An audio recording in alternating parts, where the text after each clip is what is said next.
Let's go! Tennessee has done it again. The SEC League office wants the Volunteers to win.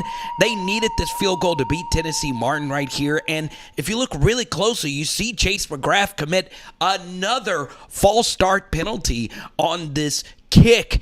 Oh my goodness, the world is ending. Oh my. Boom, I'm looking at you.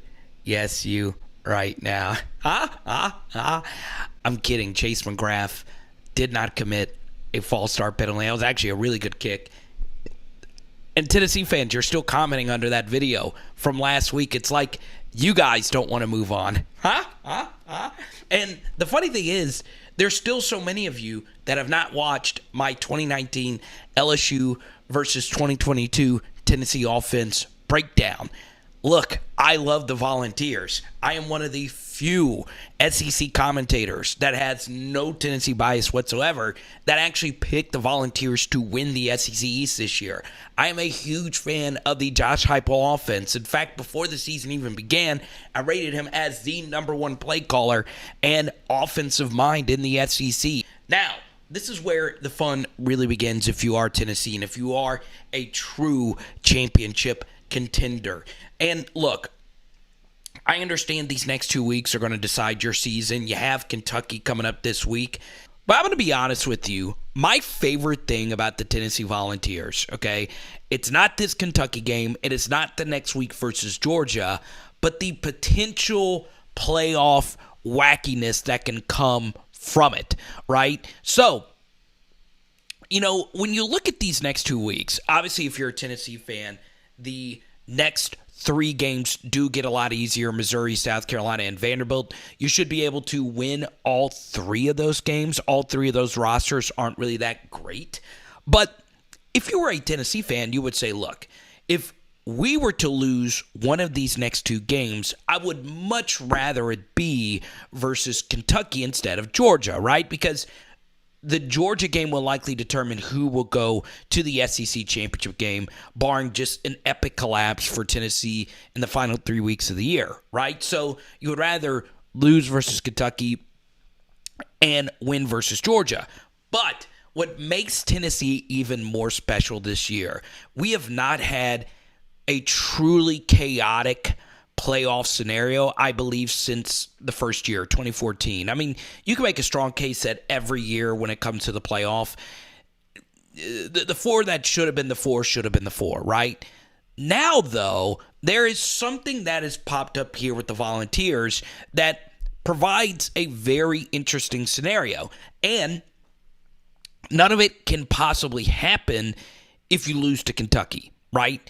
And hear me out, this is going to get very strange, but if you are a Tennessee fan, even though a lot of you hate me, which is fine, you should actually be strongly rooting for the team that I support. And even though most of you actually think I support Alabama, despite 8,000 subscribers telling you to the contrary, but let's be honest, a lot of you probably never heard of me before the video blew up earlier this week.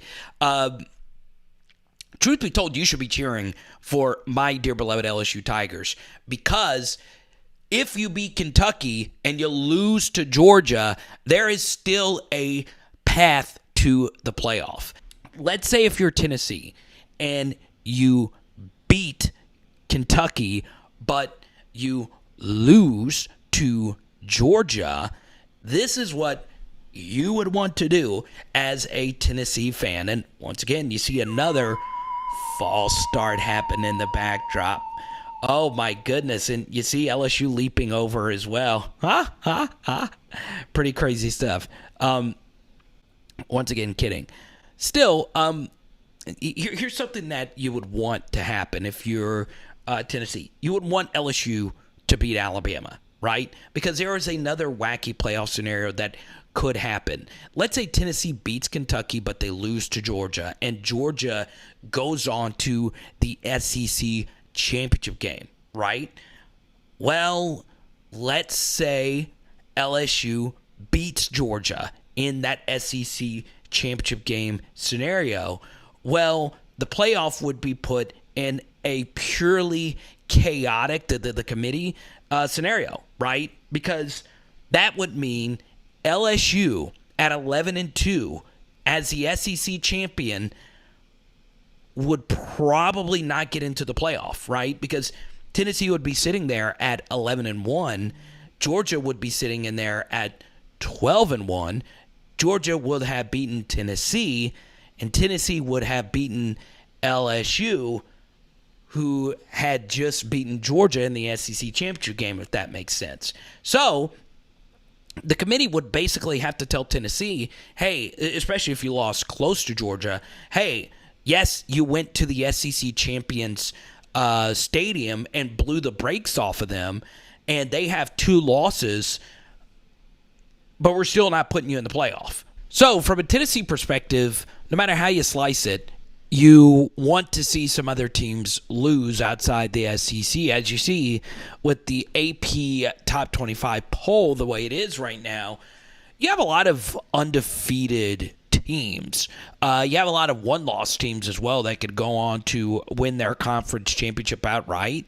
So you want to see just pure chaos in other conferences, but in the Big Ten, you'll likely have, Ohio State or Michigan win their conference championship with only 1 loss. So just in general, obviously there's an infinite amount of scenarios out there.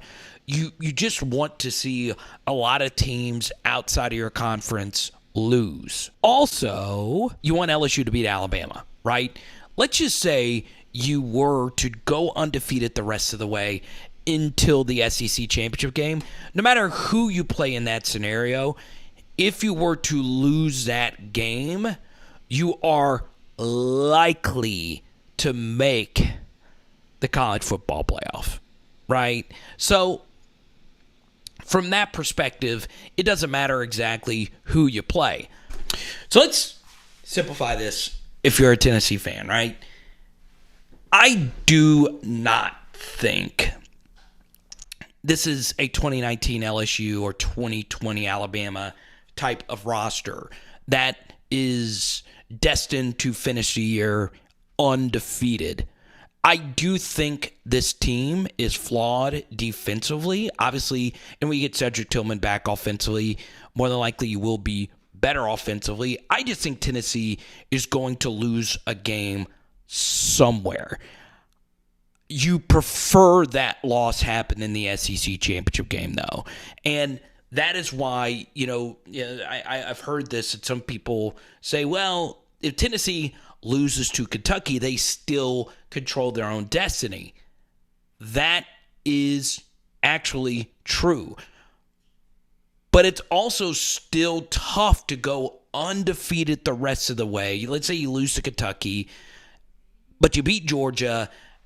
You still got to beat either LSU or Alabama in a rematch scenario, and rematch wins against SEC powers are always very, very, very difficult.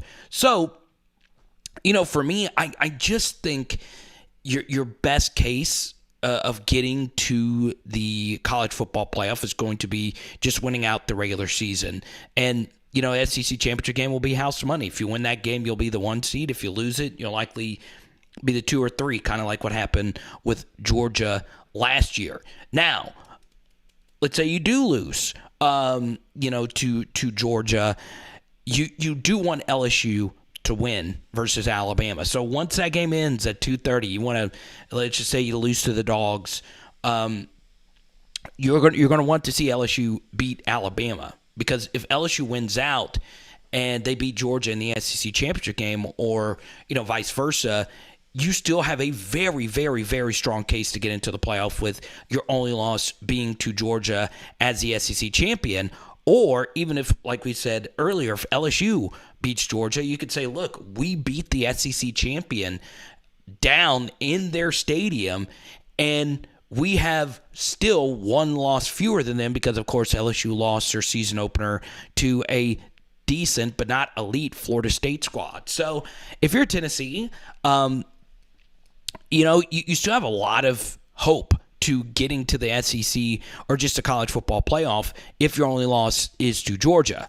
But that doesn't happen if you don't beat Kentucky this Saturday. Now, once again, I will say this. These final 3 games are a little tricky, right?